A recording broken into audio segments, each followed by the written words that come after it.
The idea that it's not been open season on Americans because of feckless and anti-American Democrats in leadership positions is folly and is belied by the facts. The world and Americans' place in it has become more dangerous and deadly for Americans because of enemies of America abroad and their allies here at home. You know, it was 10 years ago yesterday that marked President Trump's descent down that escalator when President Trump announced his intention to seek the presidency. Little could he have known that he would start one of the most consequential political revolutions to hit this country in the last century. He also couldn't have predicted how corrupt anti-American forces would pull out all the stops to try to take him out, even try to kill him, and the movement that he started. America First isn't just a slogan. That's my observation in today's preamble. Last night, after talking with some sources, I learned that President Trump was going to cut his G7 visit short to return to Washington, D.C. Others online said the president was coming back to Washington and that he convened the National Security Council to address very important matters. The president has told Iran that they must sign his deal, which would deny the terrorist regime, a regime that brutally oppresses the Iranian people, would deny the regime the ability to develop a nuclear weapon. President Trump made clear in his run for president and during his presidency that this is his position, and he was elected to fulfill this promise. So, after a devastating strike launched by Israel, a so-called decapitation operation which removed key military assets and leadership, President Trump has warned the Iranian regime that they would like Israel's round 2 even less. The president was very clear on his stance at the G7. I want to see no nuclear weapon in Iran, and we're well on our way to making sure that happens. And we've had a discussion about that this morning. There's in the G7 absolute clarity in relation to the nuclear program. We do not want to see it. As you know, Iran and its proxies have been responsible for the deaths of hundreds of Americans over the years, particularly through attacks on U.S. forces and interests in the Middle East. The specific numbers, well, they can vary depending on the bias of the source you're reading, but significant incidents include attacks in Iraq and other regions where Iranian-backed groups, through Iranian-made IEDs, killed many U.S. military personnel. President Trump isn't the first leader of our nation to deduce that allowing a brutal theocratic regime to have nuclear weapons would be, in a word, insane. Still, President Trump has been unwavering that he wants the Iranians to make a deal to invest in the Trump doctrine, making money instead of war. It's a vision that says all the nations of the world can profit and prosper under mutual economic cooperation. The Iranians have refuted all of his attempts at a peaceful resolution. Yet, at this hour, President Trump is still in the Oval Office, awaiting Iran's call. As Iran's defenses and regime appear to be near collapse, anti-American actors in Russia and China are rushing weapons to Iran to keep them in the fight. China even issuing a veiled threat against Israel. The communist dictatorship is commanding all of its citizens to get out of Iran, suggesting China might resort to a military response if Israel finishes off the Islamic regime and ally to communist China. This suggested escalation worries those who are not part of the neocon crowd. Speaking of communist China, the world's leading slave, genocide, and racist state, I and other conservatives have been sounding the alarm about Democrats stealing American tax dollars and diverting it to unworthy leftist and subversive NGOs with ties to communist China. Those NGOs have been funding the riots that have spread from Los Angeles to other blue bastions in these once United States.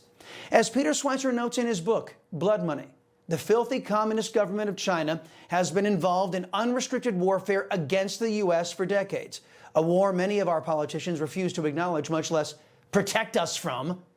Aside from drugs, firearms, and crime, China has been fomenting lawlessness and division in the United States using race, a tactic they adopted from the Soviets.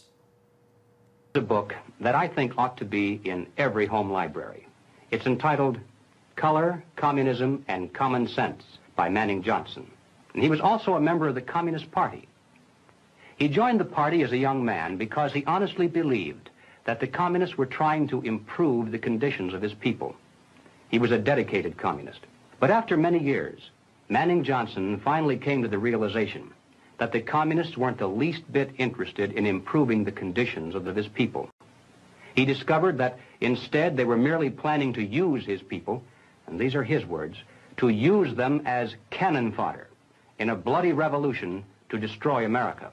As early as 1928, the communists declared that the racial differences among our people constituted the weakest and most vulnerable point in our social fabric. So is the case with all leftists. It's what they all do. As China has been sowing these seeds of division in America for decades, Americans have begun to question who's been helping them here at home. Well, the culprits are a scant few Republicans and mostly Democrats, the party that Communist China is most ideologically aligned. Now China and the Democrats, they've teamed up, inspiring chaos, violence, and riots in defense of criminal illegal aliens. I share the very deep concerns of my fellow Brooklynites, especially those who are fearful in our vibrant Caribbean community, regarding the presence of ICE in our neighborhoods, schools, courts, and even Rikers Island. This is unacceptable and fundamentally contradicts the values that we hold as a sanctuary city. Wow. Even Rikers Island, you say? Look at how passionately the Democrats defend criminal illegal aliens and rail against law enforcement going into the places where a key Democrat constituency is held, facilities like Rikers Island.